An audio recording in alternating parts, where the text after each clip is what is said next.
왜 그런 거 있잖아요. 저는 뭐 그 무슨 어머니도 아니고 할머니도 아니고 잘은 모르는데 왜 고추장 된장 먹으면서 이렇게 맛이 깊다 뭐 이런 거.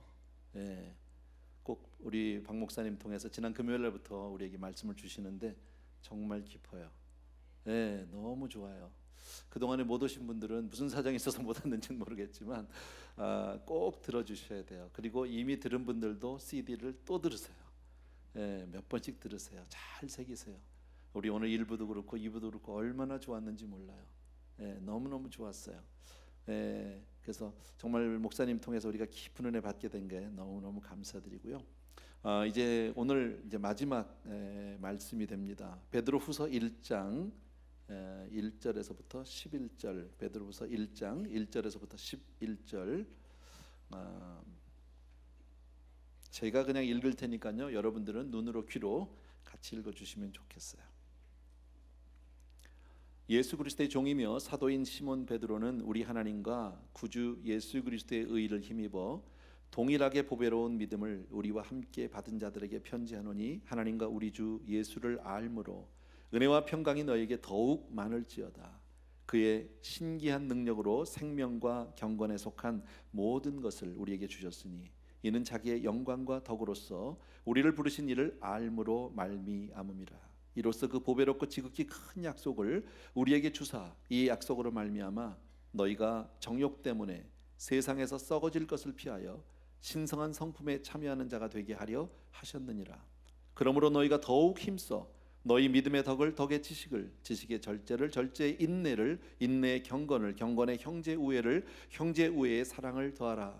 이런 것이 너희에게 있어 흡족한즉 너희로 우리 주 예수 그리스도를 알기에 게으르지 않고 열매 없는 자가 되지 않게 하려니와 이런 것이 없는 자는 맹인이라 멀리 보지 못하고 그의 옛 죄가 깨끗하게 된 것을 잊었느니라.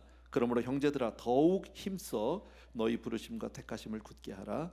너희가 이것을 행한즉 언제든지 실족하지 아니하리라. 이같이 하면 우리 주 곧 구주 예수 그리스도의 영원한 나라에 들어감을 넉넉히 너희에게 주시리라. 아멘. 예, 아멘. 따로 뭐 설명 필요 없을 것 같아요. 목사님 바로 모실게요. 박수로 우리 환영하겠습니다.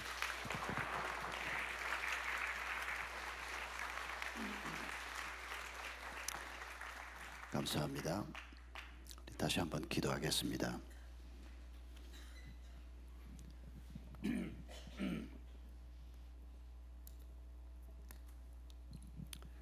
감사하신 주님, 주님께서 죽음의 권세를 깨치고 부활하신 그 날을 기억하며 오늘 주일 예배 시간에 저희가 함께 모였습니다. 이 시간에 저희가 베드로 사도께서 아버지의 심정으로, 할아버지의 심정으로 고난받고 있는 성도들 향해서 쓰신 편지의 첫 부분을 읽고 우리의 환경을 넘어서는 어떤 어려움과 어떤 문제가 있더라도 그 속에서 그리스도인의 길을 걸어갈 수 있는 하나님의 음성을 듣기를 원합니다. 우리 각자가 처해 있는 상황이 다르지만은 그러나 우리가 처해 있는 상황에서 그리스도인으로, 그리스도의 제자로 우리의 길을 걸어가는 것이 결코 쉽지 않은 것을 고백합니다. 그러나 하나님께서 저희를 가르쳐 주시고 저희 속에 거하시는 성령님을 통해서 저희를 깨우치시고 저희의 길을 인도하시니 감사합니다. 사도 베드로를 통해서 주신 말씀 앞에 저희가 다시 한번 마음을 열게 하시고 저희에게 주어진 상황이 힘들고 어렵다고 주저하고 포기하지 않고 하나님의 약속의 말씀을 붙들고 다시 한번 새로운 힘을 얻고 달려갈 수 있도록 오늘 이 자리에 참여한 저희 모두 위에 주의 은혜를 베풀어 주시옵소서. 예수님의 이름으로 기도하옵나이다. 아멘. 여러분, 로마의 카타콤에 다녀오신 분들도 많이 계실 것입니다. 로마의 지하 공동묘지인 카타콤이 지금 현재 발견된 것만 한 120개 정도가 있다고 합니다. 제가 유럽에서 한 2년 반 공부하면서 그리고 또 돌아온 다음에도 이 카타콤을 사실 처음 오래전에 한번 가보고 해마다 한 일주일쯤은 거기에 좀 가 있다 왔으면 좋겠다 그렇게 생각을 했는데 딱 2번밖에 못 가봤습니다. 유럽을 가도 거기를 덜을 형편이 되지 않았는데 2번째 갔을 때는 일정이 없는데 일부러 하루를 내서 로마로 갔습니다. 그리고 그 카타콤에서 하루를 그냥 보냈습니다. 그리스도인들이 교회를 세우고 얼마 되지 않아서 박해를 받기 시작했습니다. 사자밥이 되기도 하고 여러 가지 고통스러운 상황을 만났습니다. 그래서 도망을 치는데 로마에 있는 그리스도인들 중에 일부가 이미 있던 공동묘지에 들어가서 피했는데 거기가 안전하다는 것을 발견했다는 겁니다. 그리고 조금씩 공동묘지에 사람들이 모이기 시작했습니다.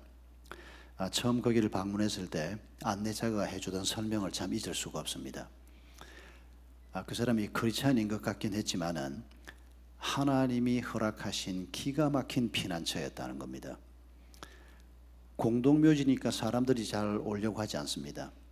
그리고 그 공동묘지에 사람이 살 수 있도록 그 흙을 그때 응회암이라고 그랬는데 무슨 흙인지는 잘 모르겠습니다. 아무튼 공기하고 맞닿으면 흙이 표면이 딱딱해져서 쉽게 무너지지 않고 그런데도 호미 같은 간단한 도구를 가지고도 그 표면을 깰 수 있고 부드러운 안쪽에 있는 흙을 파낼 수 있는 도망 중에 있는 그리스도인들이 무슨 장비가 있어서 그 동굴을 팔 수가 있겠습니까? 아주 간단한 장비로라도 팔 수 있어야 합니다. 그런데 쉽게 파진다고 해서 그게 무너져 버리면 살 수가 없지 않습니까? 근데 2000년이 지난 지금도 카타콤이 무너지지 않고 있습니다. 물론 제가 2번 가본 곳이 지하 5층까지 있는 규모가 큰 카타콤이었는데 지하 3층 이하는 내려보내지 않았습니다. 붕괴 위험 때문에. 근데 지금도 무너지지 않고 있습니다. 굉장히 좁게 복도를 파놓았습니다. 2 사람이 어깨를 마주치고 지나갈 수가 없어서 복도에서 만나면 벽에 붙어 서고 한 사람이 지나가야 될 정도로 복도를 넓게 파면 무너질 수도 있고 또 파는 것 자체가 힘드니까 방도 아주 작습니다. 그런 곳에서 그리스도인들이 살기 시작했습니다.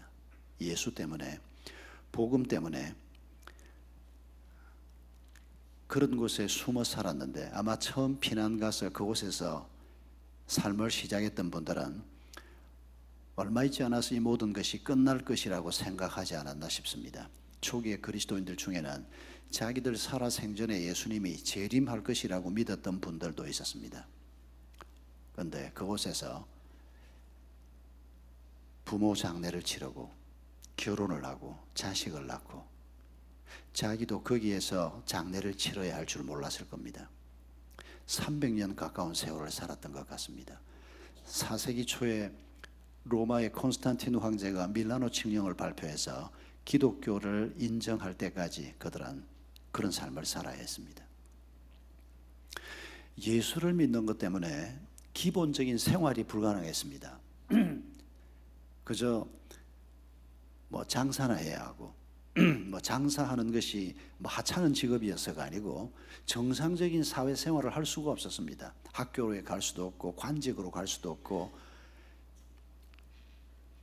그러다가 붙잡히면 죽음을 당할 수도 있고 이런 끔찍한 삶을 살면서 지하 공동묘지에서 시체 냄새가 나는 그곳에서 한평생을 살고 자식들에게 그 자리에 대물림을 하고 어떻게 그런 믿음이 가능했을까요? 오늘 우리에게 그런 환경이 주어진다면 과연 예수를 포기하지 않고 한평생 내 자식 때도 거기에서 한평생 그 다음 때도 거기에서 한평생을 산다고 생각하면 우리가 과연 그런 환경을 이겨낼 수 있을까 질문해 보지 않을 수가 없습니다. 물론 사람의 힘으로 감당했다고 생각하지는 않습니다. 하나님께서 그들에게 은혜를 주셨는데 여러분 그들 손에 베드로후서 같은 하나님의 말씀이 들려 있었다고 한번 상상해 보십시오.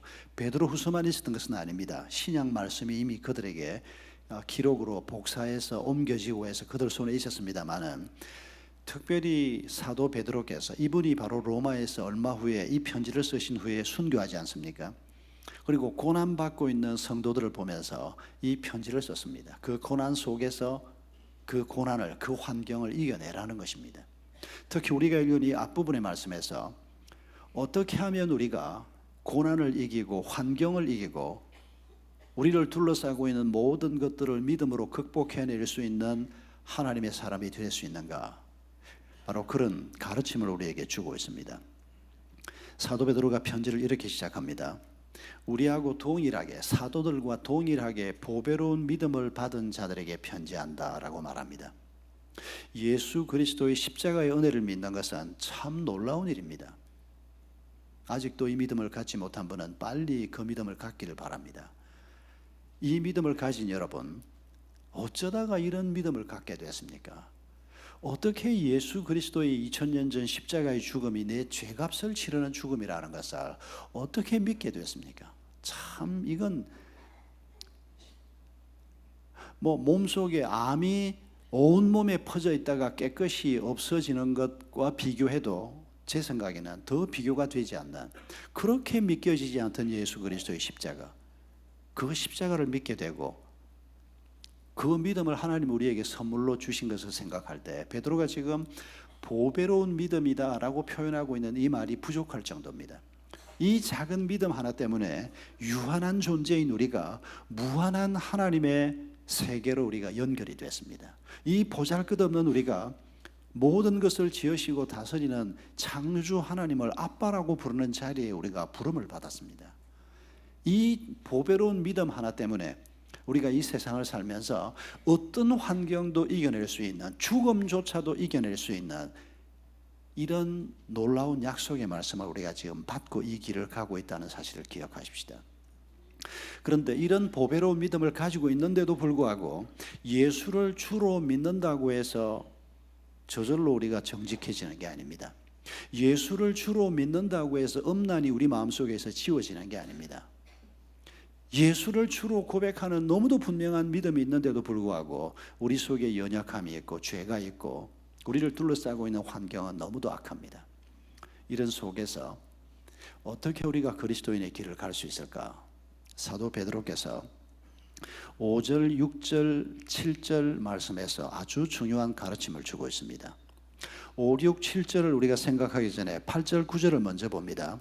이런 것이 너희에게 흡족한 적, 5, 6, 7절에서 사도 베드로께서 하나님께서 우리에게 믿음 위에 7가지를 더해 주신다고 말씀하십니다. 그런데 이런 것들을 우리가 받았을 때 그리스도인이 되고 환경을 이기는 자가 될 수 있는데 이걸 받지 못했을 때 어떤 일이 생기는가? 8절, 9절에서 4가지를 설명을 합니다. 이 4가지를 기억할 필요가 있습니다.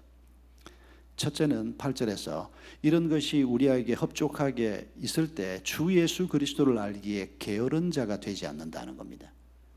예수 그리스도를 아는데 게으르게 된다. 이건 보배로운 믿음을 가지고 있어도 하나님이 공급하는 이 흡족한 은혜를 누리지 못할 때 예수 그리스도를 알기에 게으르게 되는 겁니다. 예수님이 궁금하지 않은 겁니다. 예수님이 어떤 분인지 절실한 마음이 자꾸 없어지는 겁니다. 여러분 이걸 보통 일로 생각하면 안 됩니다. 다 그러고 살지 신앙생활을 그렇게 뾰족하게 해야 되냐? 이런 말에 귀를 기울이면 안 됩니다. 2000년 전에 하나님께서는 이런 기록을 통해서 우리가 예수 그리스도를 아는 일에 자꾸 마음이 식어져 갈 때 이게 중대한 정상이라는 것을 말씀하고 있습니다. 여러분 연속극이 재미있습니까? 성경이 재미있습니까? 쓸데없는 걸 다 묻고 그런다. 연속극이 재미있지 그러면 요즘 무슨 연속극 보십니까? 뭐든지 대한민국이 드라마 강국입니다. 몇 년 전에 레바논에 갔더니 중동 23개국 회교권 선교사들이 함께 모여 수련회를 하는데 아주 깜짝 놀랐습니다. 거의 모든 회교국에서 심지어 아프가니스탄 선교사는 없었지만 아프가니스탄에서조차 대장금, 주몽, 선덕여왕, 내 이름은 김삼순 그 대한민국에서 한 35% 40% 넘은 그 유명한 드라마들이 그쪽 말로 더빙돼서 전부 다 거의 모든 나라에서 다 틀어졌답니다. 특히 대장금이 짱이었답니다. 대단합니다 정말. 그러니 우리도 안 봐줄 수가 없습니다. 그런데 여러분, 당연히 드라마가 성경보다 재미있지 그러시면 안 된다는 겁니다. 그게 당연하긴 한데, 엄마가 정성껏 해주는 밥보다 아이스크림이 맛있지. 날마다 아이스크림만 먹고 살았으면 좋겠다. 아이스크림 싫어하는 분은 그런 말 귀에 들어오지 않겠지만, 저는 초콜릿하고 아이스크림을 너무 좋아합니다. 제 아내가 그거 안 먹이려고 항상 애를 씁니다. 저희 집엔 아예 그게 눈에 보이지 않게 해놓습니다. 제가 초콜릿 같은 게 있으면 이런 손가락 이 정도 크기 되는 게 한 박스에 한 20개 있으면 제가 그 자리에서 20개를 다 먹고도 더 없나 하고 찾는 사람입니다. 그러니까 제 아내가 그걸 눈에 보이게 하질 않습니다. 근데 그거 먹으면 안 됩니다. 그렇게 먹으면 큰일 납니다. 제가 그래도 좀 날씬하지 않습니까? 아직은 제 아내 덕분입니다. 먹고 싶은 대로 먹으면 안 됩니다. 그게 아내가 해주는 밥보다 아이스크림이 맛있지요. 그 기가 막힌 아이스크림, 그 초콜릿, 그게 맛있으니까 자꾸 먹고 살자. 죽습니다. 그러면 드라마가 성경보다 더 재미있고 드라마가 목사님 설교보다 더 재미있지. 그게 팩트인 건 맞습니다. 그러나 하나님께서는 우리에게 말씀하십니다. 하나님의 말씀이 꿀보다 달다고 말합니다. 저는 처음에 어릴 때 이 성경을 들었을 때는 과장법도 참 대단하다. 중국 사람들은 뻥이 심한 줄 알았더니 유대인들도 뻥이 참 대단하구나 그렇게 생각을 했는데, 하나님의 말씀의 은혜를 깨닫고 난 다음에 이게 과장법이 아니고 직설법이구나 하는 것을 깨달았습니다. 그 말씀의 은혜가 마음속에 다가오기 시작할 때 어떤 것보다 달콤하고 어떤 것보다 내 마음을 매료시키는, 내 인생을 걸어도 아깝지 않겠다 생각되는 그 달콤함이 이 말씀 속에 있기 때문입니다. 예수 그리스도에게 그게 있기 때문입니다. 여러분, 이 예수 그리스도를 알기에 게으르게 된다.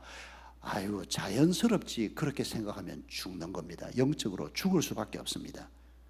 그건 자연스러운 게 아닙니다. 어떻게 해서든지 아이스크림 끊고 가끔씩 먹고 정성껏 준비해 준 영양가 있는 밥을 잘 먹어야 되는 것처럼 예수 그리스도를 알기에 열심을 다하는 것, 이거 우리가 늘 체크해야 될 체크리스트의 첫 번째 항목입니다. 8절 하반절에서는 열매 없는 자가 된다고 지적합니다. 성령의 열매입니다. 성령이 우리 가운데 와서 거하십니다. 예수를 주로 고백할 때 하나님이 우리 가운데 들어와서 거하십니다. 여러분, 이런 놀라운 말이 어디 있습니까? 그냥 하나님이 내 사고방식에 영향을 좀 미친다 이렇게 생각하는 사람도 있습니다. 그 사람은 그리스도인 아닙니다. 아니, 하나님이 내 안에, 내 몸 안에 들어와 있다. 어디? 위? 뇌 속에? 간 뒤에? 아닙니다. 어딘지는 모르겠습니다. 그런데 분명한 것은 영이신 그분이, 하나님이신 그분이 내 속에 들어오셔서 나와 연합이 되고 나와 하나가 되고 내 모든 것을 다스려 주시고 내 생각 하나하나까지도 다스려 주시는 이런 하나님이 우리와 함께 계시는데, 그러면 당연히 열매가 있게 되어 있습니다. 열매가 없다? 큰일 날 일입니다. 성령의 열매가 내 삶 속에 잘 나타나지 않는다? 긴장해야 합니다. 만약에 우리가 육체의 병으로 말하면 당장 달려가서 의사를 만나야 될 사건입니다. 그런데 교회를 10년을 다니고 예수 만난 지가 5년이 지났는데도 내 삶 속에 새로운 영혼이 나를 통해 하나님 앞으로 돌아오는 열매가 없다. 그런데도 다들 그러고 살더라 이러고 있으면 그 사람도 죽고 가정도 죽고 교회도 죽게 되어 있습니다. 어느 날 아침에 우리 집에 일찍 전화가 왔습니다. 부모님들이 그때만 해도 다 살아계셨기 때문에 전화가 잘 오지 않는 시간에 전화가 오면 긴장할 수밖에 없었습니다. 그런데 아침에 9시 전에 전화를 잘 하면 안 되지 않습니까? 더군다나 목사집인데. 그런데 교인이 전화를 했습니다. 그 제 아내가 전화를 들더니 김 집사 그러고 전화기를 들고 안방으로 가더라고요. 그래서 저는 그날 조금 시간 여유가 있어서 집에서 집사람하고 커피 마시면서 얘기를 하고 있는 중이었는데 한참 통화를 하고 한 20분 이상 했을 겁니다. 한참 통화를 하더니 전화기를 들고 다시 나오면서 목사님 지금 아직 안 나가고 있으니까 지금은 간단하게 하고 나중에 다시 통화하자고. 20분을 통화하고도 간단하게. 여러분, 그때 조심해야 됩니다. 모든 남편들은 20분이 간단한 거냐 이러면 신상에 별로 좋지 않습니다. 그래서 제가 물었습니다. 아니, 이른 아침에 김 집사 누군데 전화를 했냐? 별거 아니라고. 별거 아닌데 왜 아침에 전화? 궁금하지 않습니까? 교인이 전화를 했는데 뭐 목사를 신방을 오라는 것도 아니고 제 아내가 마지못해서 입을 열었는데 우리가 그때 그 분당 정자동 우성 아파트에 살고 있었는데 우리 건너편 아파트 상가에 새로 미장원이 들어왔다는 겁니다. 그런데 그 미장원이 파마가 잘 빠진다는 겁니다. 그리고 파마 값도 5천 원이 싸다는 겁니다. 자기가 그 아파트에 살고 있는데 한진 아파트인데 그런데 자기가 한번 가보니까 전에는 우성 아파트에 있는 미장원에 다녔는데 이 미장원이 더 좋다는 겁니다. 그래서 자기가 가지고 있는 모든 전화번호를 돌리면서 한 며칠 동안 전화를 했는데 사모님이 휴대폰을 안 받더라는 겁니다. 그래서 오늘 아침에 나가기 전에 전화를 해야지 그러고 이른 아침에 9시 전에 전화를 한 겁니다. 고마운 분입니다. 중요한 정보를 알려주었습니다. 여러분 우리가 파마 잘 빠지는 미장원만 하나 만나도 입이 건질건질해서 그냥 잊지를 못합니다. 5천 원만 싼 물건을 어디서 파는 데가 있어도 우리가 가만히 있지 않습니다. 그게 우리가 살아가고 있는 방법 아닙니까? 그런데 예수 그리스도가 우리에게 도대체 어떤 분입니까?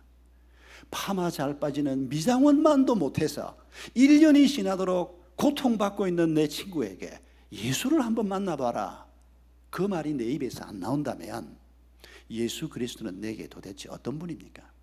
여러분 우리가 진지하게 고민해야 합니다. 내가 그리스도인인가 아닌가, 천국 백성인가 아닌가 진지하게 고민해야 합니다. 열매가 없다는 겁니다. 9절에서는 이렇게 말합니다. 이런 것이 없는 자는 시각장애인이라. 보배로운 믿음을 가지고 있는데 이런 7가지 은혜를 받지 않았다고 해서 시각장애인이다? 이거 불신자라는 소리입니다. 하나님 알지 못하는 자가 시각장애인입니다. 아무것도 보지 못하는 겁니다.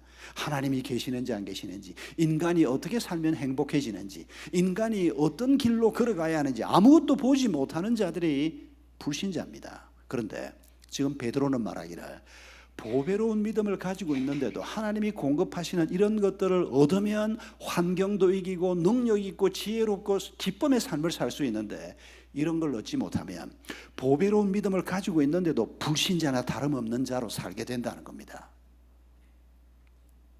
참 무서운 말입니다. 교회는 와서 앉아 있는데 나가면 불신자들하고 똑같은 방식으로 생각하고 불신자들하고 똑같이 그 사람들 귀하게 여기는 건 나도 귀하게 여기고 우리 주님께서는 주님이 주신 가치를 따라 살기를 원하는데 여러분 우리가 불신자처럼 살게 되는 것 아주 두려운 일입니다. 한 가지 더 언급한 것이 9절 맨 마지막에 그의 옛 죄가 깨끗하게 된 것을 잊었느니라. 신앙생활을 하는데도 하나님의 은혜를 계속 공급받지 못하면 옛 죄에 짓눌려 살게 됩니다. 지금도 버리지 못하고 있는 죄는 버려야 합니다. 그런데 내가 다 버렸는데도 불구하고 그 죄가 나를 짓누릅니다. 그래서 뭘 좀 해보려고 하면 사탄이 고소를 합니다. 너 옛날에 그렇게 바보 같은 짓을 하고 지금 네가 뭐 집사라고 뭐 네가 뭐를 해보겠다고 그 말에 우리가 기가 팍 죽을 수밖에 없습니다.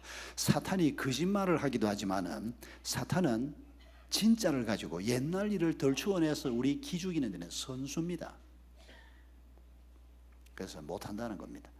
뭐 연말에 뭐 봉사도 좀 하고 또 뭐 중요한 일이 있어서 뭘 좀 해보자 그러면 못한다는 겁니다. 자기는 부족하다는 겁니다. 지 부족한 거 누가 모르나 어디? 자기도 알고 나도 알고 하나님도 알고 다 알지만은 하나님이 하라 그러니까 할 수 없이 여기 있어서 설교도 하고 있는 거고 하나님께서 하라 그러니까 우리가 찬양대도 하고 있는 거고 부족해서 못하면 오늘 누가 찬양을 하겠습니까? 이 입을 가지고 어떻게 거룩하신 하나님의 이름을 우리가 찬양할 수 있겠습니까? 우리의 허물과 죄를 사해 주시고 우리가 연약함에도 불구하고 우리를 쓰시려고 하는 하나님이 계시기 때문에 그래서 우리가 옛 죄를 생각하면 참 죄송하고 그렇지만은 그 옛 죄를 깨끗게 하신 하나님의 은혜를 생각하고 우리가 감히 예배의 자리에 나오고 하나님을 아빠라고 부르는 자리에 나오는 것입니다. 여러분 이 4가지 체크리스트를 기억하십시다. 그리고 이제 본론으로 갑니다. 어떻게 하면 환경을 이기고 내게 주어진 운명을 이기고 그리스도인의 길을 걸어갈 수 있을까? 5절에 그러므로 더욱 힘써 너희 믿음의 덕과 지식과 절제와 인내와 경건과 형제의 우애와 사랑을 공급하라. 이 7가지를 지금 공급하라, 보충하라, 더하라 라고 말씀하고 계십니다. 하나님이 주시겠다는 약속의 말씀입니다. 이게 뭔가, 그리고 어떻게 받는가, 최대한 빨리 간략하게 설명을 해보겠습니다. 너희 믿음의 덕을 공급하라. 이 덕이란 단어를 생각할 때 우리가 도덕이라고 할 때 그 덕자를 우리가 씁니다만은 그 의미가 분명히 들어 있습니다. 그런데 그 의미보다 간략하게 설명하면서 여러분 그 당시에 그리스어를 쓰고 있던 사람들은 이런 컵을 보고도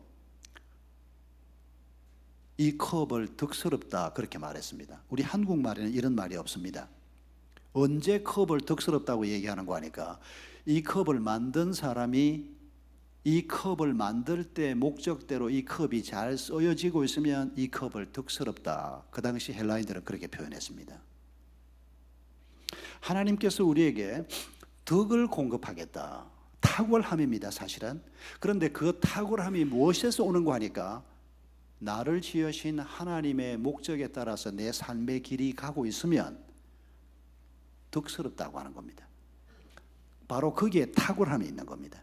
거기에 신명기 28장 1절에 말씀하신 모든 사람 위에 뛰어난 사람이 되게 하겠다. 하나님이 너를 지으신 그 목적을 따라서 너의 삶이, 너의 직업이, 너의 가정이, 너의 자녀들이, 너의 후손들이 그 목적을 따라서 가려고 애를 쓰는 그런 하나님의 은혜를 갈구하는 바로 목적을 얘기하는 겁니다.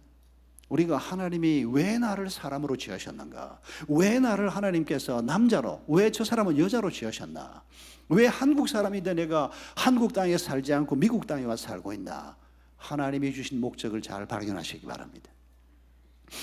뭐 어쩌다가 보니까 와서 살게 됐지, 그걸 날 보고 무슨 목적을 찾으라는 건가? 여러분 그렇게 생각하는 것은 옳지 않습니다. 우리의 머리카락 하나하나를 세시는 분이 하나님입니다. 저는 한국에 살고 있는데 여러분은 왜 미국 와서 살고 있습니까? 참새 2마리가 동전 한 아사리온에 팔리는 것도 하나님의 허락하심이 없으면 일어나지 않는 일이라고 말씀하십니다. 그러면 하나님, 나는 모르겠는데 내가 어쩌다가 여기까지 와 있습니까? 물으셔야 하는 겁니다. 뭐 그냥 덩 때밀리는 대로 살다가 그냥 가면 되는 거지. 아닙니다. 그건 그리스도인의 건강한 자세가 아닙니다. 왜 하고 많은 교회 중에 하필 이 교회입니까? 물으셔야 합니다. 그렇지 않으면 우리가 하나님이 우리에게 주신 목적을 놓쳐버리게 됩니다. 아니면 엉뚱한 목적을 따라가게 됩니다.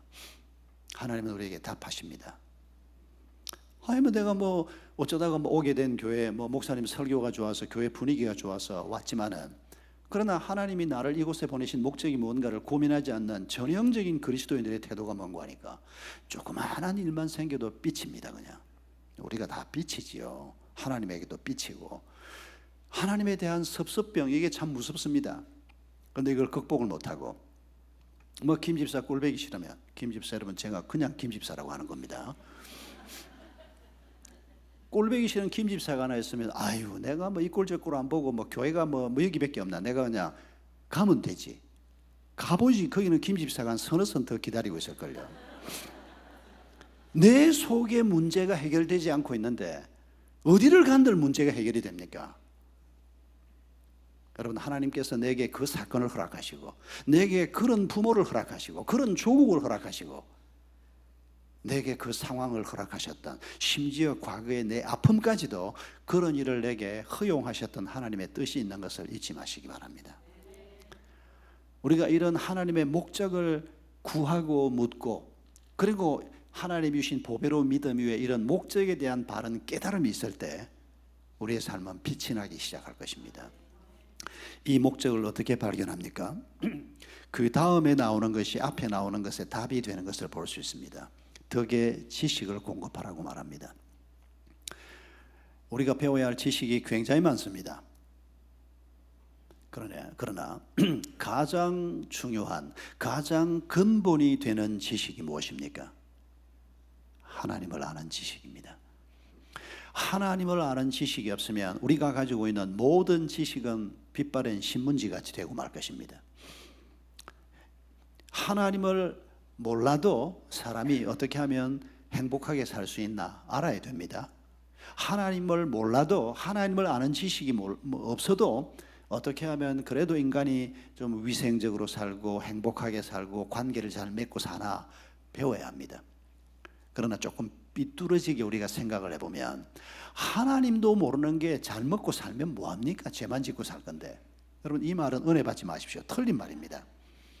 그러나 하나님도 모르는 게 돈 잘 벌면 뭐합니까? 죄만 지을 건데. 하나님도 모르는 게 잘났다고 여기저기 다니면 뭐합니까? 하나님을 아는 지식이 있어야 합니다. 하나님을 아는 지식이 우리의 모든 다른 지식을 빛나게 만들 것입니다. 하나님을 아는 지식이 없으면 나머지는 다 빛바래고 말 것입니다. 하나님을 아는 지식이라는 게 뭘까요? 하나님은 삼위 하나님이 계시고 성부 하나님은 우리의 구원을 계획하시고 성자 하나님은 우리의 구원을 위해서 이 땅에 오시고 성령 하나님은 그 구원이 완성되게 하기 위해서 우리의 마음속에 감화 감동하시고 하나님에 대한 정보를 좀 많이 가지면 하나님을 아는 지식이 늘어나는 걸까요? 일단 정보가 필요하긴 필요합니다. 그러나 여러분, 정보에서 한 걸음 더 나아가야 한다는 사실을 잊지 마십시오. 여러분, 한 달쯤 후에 몇 달이 지나면 너무 늦고 한 달, 한 3, 4주 후에 누가 여러분에게 혹시 박은조 목사 아냐? 그러면 한 달쯤까지는 기억하시겠죠? 알고 말고 우리 교회 설교했고 부흥에 다 참석하신 분들은 내가 설교를 몇 번 들었고 그 양반 나이가 얼마쯤 돼 보이고 애가 어떻다 그러고 꽤 얘기를 들었지 않습니까? 안다 그래야 되지 않겠습니까? 근데 그 사람이 말하기를 설교를 몇 번이나 들었다고? 박 목사하고 친하냐? 그러면 뭐라 그럴 겁니까? 아유, 친하진 않지. 예, 저하고는 그런 관계라도 아무 문제 없습니다. 그런데 교회를 10년을 다녀서 하나님에 대해서 우리가 꽤 압니다. 하나님 그러면, 그리고 하나님의 교회 그러면 문화도 좀 익숙하고 꽤 압니다. 그런데 하나님하고 친하십니까? 여러분, 우리가 이 질문 앞에서 내가 하나님하고 얼마나 친하냐, 이게 하나님을 아는 지식과 직결된다는 사실을 잊지 말아야 합니다. 내가 30년 교회 다녀서 그래요. 30년 교회 다닌 당신이 하나님하고 얼마나 친하십니까? 30년을 다녔는데도 소닭 보듯이 닭, 소 보듯이 대면하고 하나님 생각해도 가슴이 뜨거워진 것도 이제는 다 옛날 일이고 예수님의 십자가 사건을 생각해도 아무것도 떠오르지도 않고 하나님하고 친하지 않다는 겁니다. 큰일 납니다. 여러분, 하나님하고 친밀해지는 축복이 이번 주간에도 여러분 삶 속에 넘치기를 바랍니다. 하나님하고 친밀해지고 하나님을 아는 지식이 우리를 하나님과 더 친밀하게 만들고 그러면 내 삶의 목적이 보이는 겁니다. 하나님하고 친밀해지면 내 고통에 대한 해석이 되는 겁니다. 하나님하고 친밀해지면 내 과거가 다 해석이 되게 되어 있습니다. 하나님하고 어떻게 하면 친밀해지고 하나님을 아는 지식이 늘어날 수 있을까요? 6절에 지식에 절제를 공급하라고 말합니다. 무슨 말일까요? 이 말이 하고 싶은 거 전부 다 하고 하나님하고 친해질 수 있을까요? 불가능합니다. 절제하는 삶을 살아야 합니다. 시간도 절제해야 되고 에너지도 절제해야 되고 날마다 시간을 쪼개고 열정을 쪼개고 에너지를 쪼개서 하나님 앞에 무릎 꿇고 앉는 시간이 있어야 하고 하나님하고 깊이 만나는 시간이 없으면 하나님하고 친해지지 않습니다. 사람과 친해지는 것하고 아주 비슷합니다. 여러분, 우리가 친해지려고 하면 자주 만나야 됩니다. 마음을 열고 주고받아야 합니다. 뭘 절제해야 할 것인가 한번 생각해 보시기 바랍니다. 하나님하고 친밀해지기 전에 내가 뭘 절제해야 하는가? 내가 지금 시간과 내 에너지와 내 열정을 쏟고 있는 많은 것들 우리가 떠올려 보면서 하나님하고 내가 더 친밀해지기 위해서 어떻게 해야 될까? 뭘 절제해야 될까? 악한 것, 나쁜 것 이런 건 절제의 대상이 아닙니다. 그건 잘라내야 될 대상입니다. 근데 악한 게 아닌데 지금 내 삶 속에 들어와 있는 것들을 좀 절제해야 할 것이 무엇인가 발견하셔야 합니다. 어떻게 하면 절제를 잘할 수 있을까요? 절제의 인내를 공급하라고 말씀하셨습니다. 제일 마음에 안 드는 귀절 중에 하나입니다. 아니, 하나님이 절제를 하게 만들어 주려고 하면 뭐 인내하게 하지 말고 뭐 내가 술을 좀 절제해야 되겠다. 술은 절제해야 될까요? 아예 잘라내야 될까요? 알아서 판단하십시오. 뭐 식사하고 포도주 한 잔 마시는 정도면 잘라낼 필요는 없는데 이게 과해지면 잘라내야 됩니다. 근데 술을 좀 잘라내고 싶거나 아니면 좀 절제하고 싶은데 간단한 방법이 있지 않습니까? 제가 딱 두 사람 봤습니다. 지금까지 목회하면서 우리 교인 중에서 두 사람 다 알코올 중독에서 완전히 죽음의 상태까지 갔다가 놀라운 방법으로 전도를 받고 교회를 출석한 사람이 됐는데 둘 다 집사고 한 분은 먼저 천국 가셨습니다.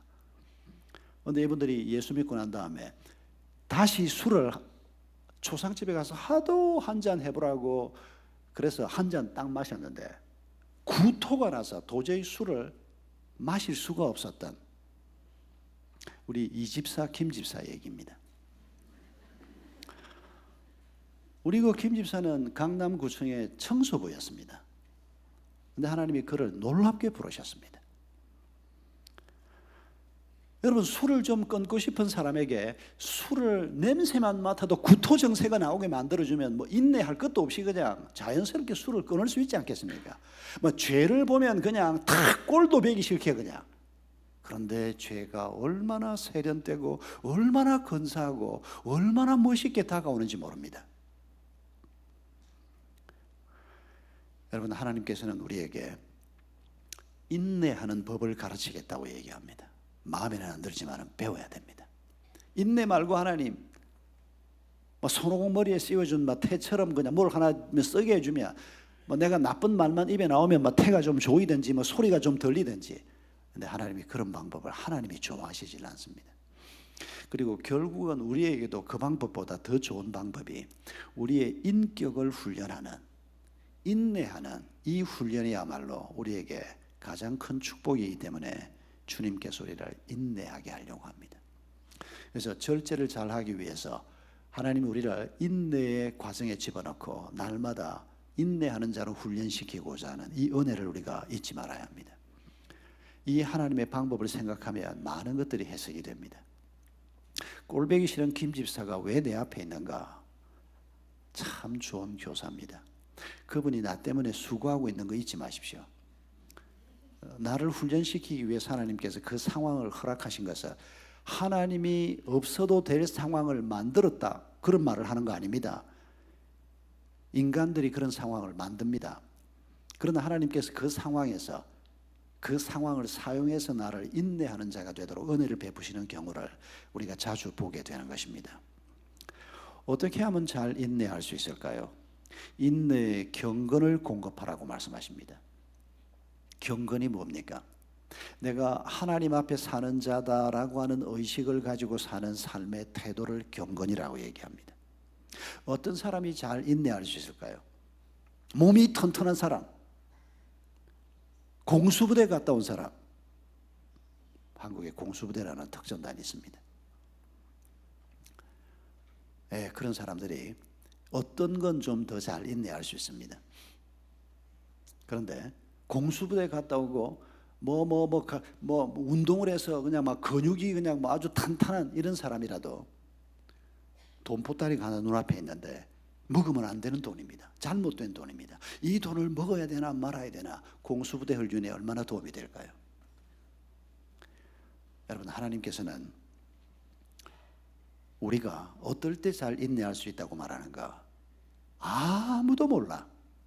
그런데 하나님은 보고 계셔. 신전의식을 가지고 사는 사람, 이런 사람이 인내할 수 있다고 말합니다. 나는 원래 성질이 그래. 그런 사람 없습니다. 어떤 급한 성격을 가진 사람이라도 하나님이 나를 보고 계셔. 하나님이 나를 도우셔. 환경을 넘어설 수 있다는 것입니다. 우리의 문제를 극복할 수 있다는 것입니다. 정말 성질 더러운 집사가 하나 있었다고 합니다. 제 친구 교회 얘기인데, 우리 교회도 그런 사람이 없지 않는데 정말 이 사람은 성격이 불같은 사람이었다고 합니다. 그래도 예수 믿고 또 예수 믿는 아내 만나서 가정을 이루고 아이들이 자라는데, 이 사람이 집에서 뭐 애들이나 부인이 두 마디만 해도 시끄러! 그만해! 이 성격을 고치질 못하는 겁니다. 그런데 이 사람이 어느 날 깨달았습니다. 저녁에 집에 갔는데 애들이 아빠 다녀오셨어요? 그러고는 방에 들어가서 안 나옵니다. 아빠가 샤워를 하고 소파에 앉아있는데 아빠 옆에 안 옵니다. 아빠 옆에 있는 게 재미가 없기 때문입니다. 몇 마디만 해도 그만해! 시끄러! 대화가 안 되기 때문입니다. 아니 여보, 애들이 왜 안 나오지? 그러니까 당신 그 성질머리를 누가 받아줘? 아니 내가 그렇게 성질이 더럽나? 이 사람이 처음 깨달았답니다. 야, 이거 정말 이제 애들이 지금 이제 초등학교 고학년 중학생 이렇게 돼 있는데 얘들이 벌써 아빠하고 관계가 이렇게 멀어진다. 막 위기감이 느껴지더라는 거예요. 목사님을 찾아왔더래요. 목사님 어떻게 하면 좋겠냐고. 제 친구 목사가 아주 지혜로운 생각이 그때 딱 들더랍니다. 그래서 이렇게 말해 줬답니다. 내 말대로 해보겠냐? 그렇게 하겠다고. 그러면 오늘 가서 예배를 드리고 아이들 앞에서 그동안 아빠가 성질 부린 거 용서해달라고 가족들 앞에서 사과부터 하고, 그리고 선포를 해라. 아빠가 앞으로 또 기도하고 너희들이 기도해주고 엄마도 도와주고 해서 애를 쓰겠지만은, 그러나 또 아빠가 성질을 부리면 그때마다 벌금을 10만 원씩 내마. 목사님한테 아니 목사님 10만 원은 너무 과하지 않습니까? 하루 저녁에 두 번 세 번도 성질을, 그러면 벌금이 얼만데? 말대로 하겠다며? 알겠습니다. 하루 저녁에 한 두세 번 성질 부리면 일주일 지나면 그 돈이 벌금이 얼마입니까? 그런데 목사님하고 약속을 했답니다. 그리고 같이 가정예배를 드리고 사과를 했답니다. 그리고 아빠가 앞으로 성질을 부리면 아빠가 그때마다 벌금을 내마. 그리고 그 벌금 모아서 주말 되면 너희들 먹고 싶은 집에 아빠가 외식을 시키마. 그 선언을 했을 뿐인데 집안 분위기가 달라지기 시작했답니다. 애들이 아빠를 피해 다녔는데 이제는 피해 다니지 않고 아빠 옆에 와서 앉아 있습니다. 아빠 오늘 컨디션이 좋으네. 아빠 어제하고 좀 달라. 그러다가 어쩌다가 깜빡 잊어버리고 한번 울컥하면 애들이 박수를 치고 좋아한다는 겁니다. 그냥 아빠 벌금 10만 원. 완전히 달라져 버렸다는 겁니다. 참 기가 막힌 목사님입니다. 벌금 50만 원도 안 내고 고쳤답니다. 애들이 오히려 서운했답니다. 아빠 좀 더 하시지 이러고. 여러분, 하나님께서는 우리를 도우시는 분입니다. 그런데 그 도움의 시작이 어디서부터인가 하니까 바로 이분처럼 못 고쳐가 아니고 내가 하나님 앞에 사는 사람인데 이대로는 안 되겠다. 하나님 나를 도와주십시오. 경건의 마음, 신전의식을 가지고 우리의 길을 걸어가면 여러분 하나님이 도우실 것입니다. 경건의 형제 우애를 더하라고 하셨습니다. 경건이 무엇입니까? 내가 하나님을 늘 의식하고 산다. 늘 하늘을 쳐다보고 다니면 하나님을 의식하는 걸까요? 늘 성경을 품고 다니면 하나님을 의식하는 걸까요? 그런 자매가 있었습니다. 제가 신학대학에서 있을 때 이 자매는 성경을 항상 품고 다녔습니다. 잘 때도 베고 잤습니다. 말씀에 대한 사모함 때문에 그랬는데, 근데 오늘 본문에서 베드로는 뭐라고 말하는 거 하니까 경건의 형제 우애, 형제 사랑을 더하라. 경건해지고 싶으면 어떻게 하라고요? 다른 사람을 사랑하는 일을 통해서 경건을 연습하라는 겁니다.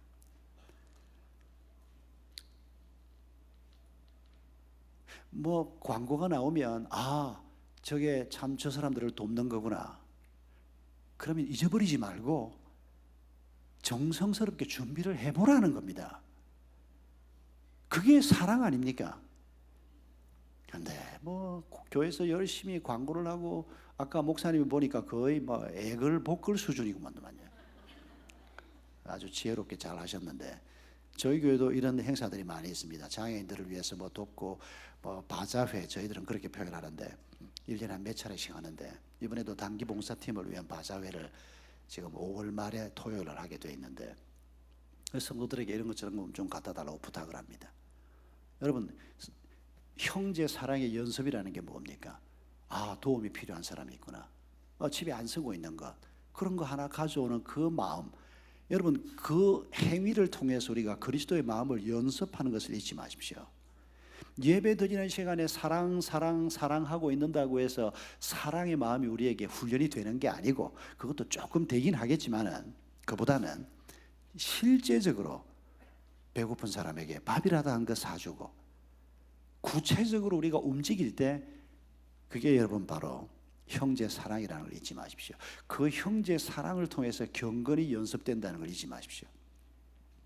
지난 일주일 동안에 내가 밥 한 번 얻어먹어서 사준 거 빼고, 내가 밥 사주면 앞으로 저 사람이 나한테 잘해줄 것이라는 계산 때문에 산 것도 빼고, 신세 진 것 때문에 산 것도 빼고, 정말 힘든 사람에게 내가 설렁탕이라도 한 그릇 사고 라면이라도 하나 내가 샀는가 한번 질문해 보십시오. 뭐 바빠가지고 뭐 누구한테 밥을 한번 사준다 상상도 못하고 산다. 바쁜 그리스도인, 나쁜 그리스도인일 가능성이 굉장히 많습니다. 주님이 그렇게 원하시는, 너희가 내 제자이면 너희가 서로 사랑해라. 너희가 사랑하는 것을 보면 사람들이 너희가 내 제자인 것을 알리라. 우리의 스승이신 그분이 자기의 생명까지 내주시는 사랑을 우리에게 베풀면서 우리에게 남겨놓은 말씀인데, 우리는 사랑에 너무 인색합니다. 여러분, 사랑할 때 그리스도의 마음을 배우게 되는 걸 잊지 마십시다. 사랑할 때 내가 하나님 앞에 살고 있다고 하는 신전의식이 우리에게 남게 되는 것을 잊지 마십시다. 마지막에 언급한 것이 형제 외에 사랑을 더하라라고 하는 말씀입니다. 이게 바로 아가페 사랑입니다. 여러분, 이 아가페 사랑은 구약 성경을, 히브리어로 기록되어 있는 성경을 예수님 오시기 한 200수십여 년 전에 그리스로 번역을 하면서 하나님의 사랑이라고 하는 단어를 뭘로 번역할까 학자들이 고심했습니다. 그때 우리가 알고 있는 에로스, 필리아 같은 단어가 사랑이라는 단어로 있었답니다. 그런데 학자들이 하나님의 사랑을 표현할 만한 단어로 그 단어를 적합하지 않다.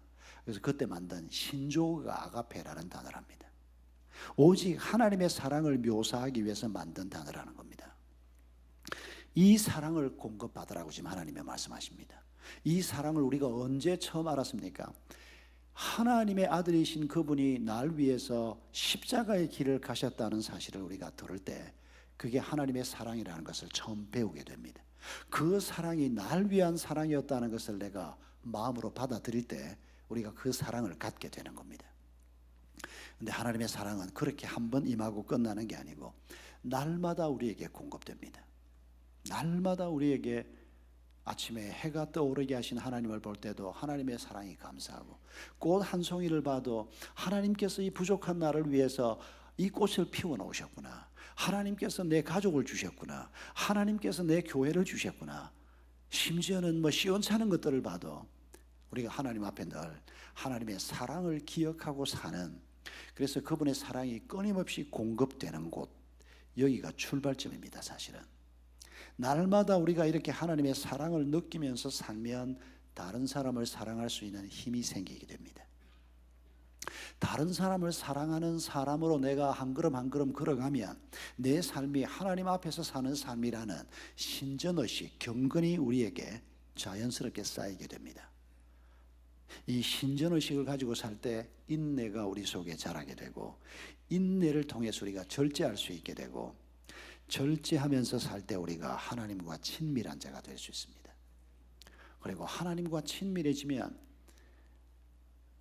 우리 삶의 목적을, 내 삶의 모든 것에 대한 답을 우리가 발견할 수 있습니다. 이런 7가지 은혜가 우리의 보배로운 믿음 위에 더해질 때 어떤 환경도 이겨내는, 어떤 문제도 극복해내는 그런 하나님의 사람으로 우리의 길을 걸어갈 수 있다고 지금 베드로의 입을 통해서 우리에게 말씀하시는 겁니다. 왜 하나님께서 초기 300년 동안 그렇게 혹독한 공동묘지에서 가족의 죽음을 뻔히 지켜보면서 심지어 순교의 길을 걸어가면서 왜 그렇게 어려운 길을 걸어가게 했을까? 그리고 4세기에 들어와서 비로소 교회가 지상으로 올라오도록, 여러분 그분들을 생각하면 우리가 뭐 할 말이 없지 않습니까? 물론 오늘도 엄청난 고통을 받고 있는 분들이 있습니다. 북한의 지하교회 성도들이 그런 분들입니다. 그러나 오늘 우리는 예수 그리스도 때문에 그런 고통을 받고 있지는 않습니다. 그런데 초기에 그 무서운 환경 속에 살면서도 믿음으로 그리스도인의 길을 걸어갔던 그분들을 우리에게 보여주시면서 우리 또한 어떤 환경도 이기고 그 길을 걸어갈 수 있다, 바로 그렇게 우리를 격려하고 계시는 것입니다. 우리의 환경을 핑계하지 마십시다. 우리의 연약함을 핑계하지도 마십시다. 세상이 악하다는 것도 핑계하지 마십시다. 하나님의 사랑은 그 어떤 것보다 크십니다. 하나님의 방법은 그 모든 것들을 능가하시는 놀라운 방법이십니다. 오늘도 우리가 우리의 보배로운 믿음 위에 이 7가지를 더하시는 하나님의 은혜를 우리가 기대하면서 내가 무엇 부족한가를 한번 생각해 보십시오. 집중적으로 어떤 부족한 것을 위해서 하나님 앞에 좀 더 간구할 때 그 은혜가 임할 것입니다. 이런 하나님의 말씀에 약속을 붙들고 기대를 가지고 이번 한 주간도 우리가 영적인 전투를 이어갈 때 우리가 강해지는 것을 경험하게 될 것입니다.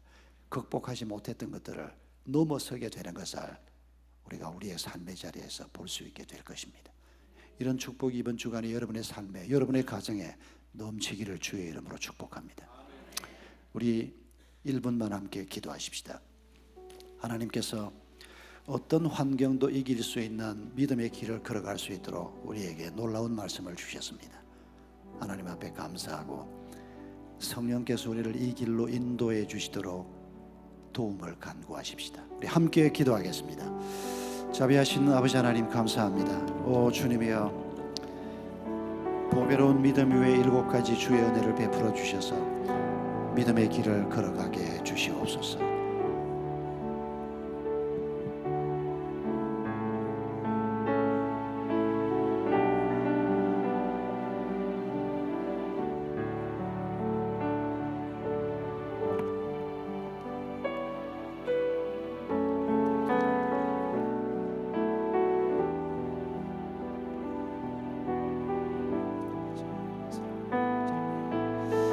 사랑하는 아버지,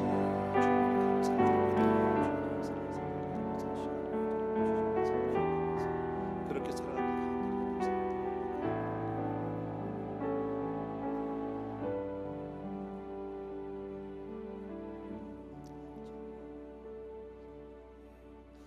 우리 찬양 하나 같이 드렸으면 좋겠는데, 내 마음의 주를 향한 사랑이 A 메이저의 키가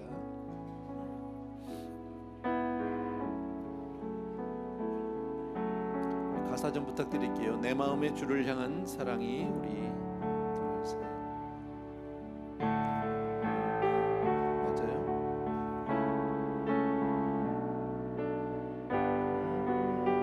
제가 틀렸나 봐요. 다시 한번. 내 마음의 주를 향한 사랑이 이렇게 낮아요. 나의 말엔 주가 주신 진리로 나의 눈에 주의 눈물 적어주소서. 내 입술에 찬양해, 내 입술에 찬양의 향기가 두 손에는 주를 닮은 섬김이 나의 삶의 주의 흔적 남게 하소서. 하나님의 사랑이 영원히 함께하리. 하나님의 사랑이 영원히 함께하리. 십자가의 길을 걷는 자에게, 순교자의 삶을 사는 이에게, 조롱하는 소리와 세상 유혹 속에도 주의 순결한 신부가 되리라. 내 생명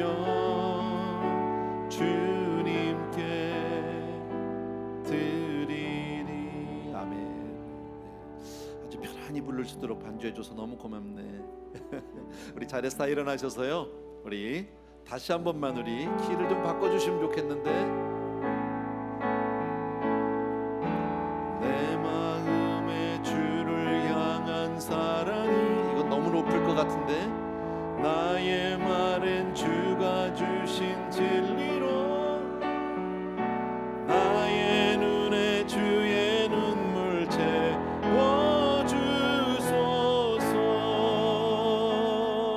하나님의 사랑이 후렴만 합시다 같이. 하나님의 사랑이 영원히 함께하리. 십자가의 길을 걷는 자에게 순교자의 삶을 사는 이에게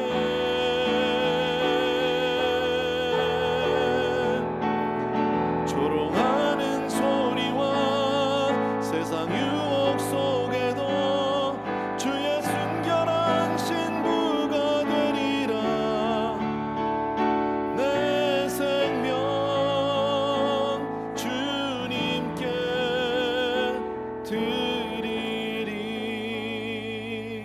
아멘 아멘. 미안해요, 내가 갑자기 부탁해서요. 같이 기도할게요. 사랑하는 우리 아버지 하나님, 정말 감사를 드립니다. 우리 오늘 목사님을 통해서 정말 우리가 어떻게 승리하는 삶을 살 수 있는지, 어떤 환경 가운데서도 하나님의 사람으로 살 수 있는지 말씀을 통해서 조목조목 정말 잘 가르쳐 주셨습니다. 사랑하는 주님, 이 말씀들이 우리의 삶에 정말 아버지 하나님의 주여 좌우명이 되게 도와주시기 원하고, 우리의 삶을 지켜주시는 그런 하나님의 인도가 되게 하여 주시길 간절히 소원합니다. 험악한 세상입니다. 힘듭니다. 정말 우리가 하루하루 살아내기가 정말 어려운 이때에 하나님 늘 말씀으로 조명을 받고 그 말씀으로 지킴을 받는 우리 성도님들 다 되어줄 수 있도록 은혜를 베풀어 주옵소서. 다시 한번 주님 앞에 감사를 드립니다. 영광을 드립니다. 우리에게 예배를 주심을 진심으로 감사하고, 우리의 삶을 통해서 주 앞에 나아갈 수 있는 은혜 주신 것 진심으로 감사합니다. 특별히 오늘도 우리 사랑하는 성도님이 정성껏 귀한 예물들을 준비하고 주께로 올려드리는데, 이것은 우리 삶의 고백입니다. 우리의 눈물이고 우리의 땀입니다. 우리의 모든 것이고 우리의 하나님을 향한 헌신입니다. 주님, 물질이 아닌 숫자가 아닌 우리 사랑하는 성도님들 한 분 한 분을 받아 주시옵소서. 이제는 우리 주 예수 그리스도의 은혜와 하나님 아버지 극진하신 그 사랑하심과 성령님의 함께 하시고 기름 부어 주시고 축복하시고 사용해 주시는 놀라운 은총이 이 자리에 있는 모든 사랑하는 형제들 위해 이제로부터 영원토록 함께 계실지어다. 아멘.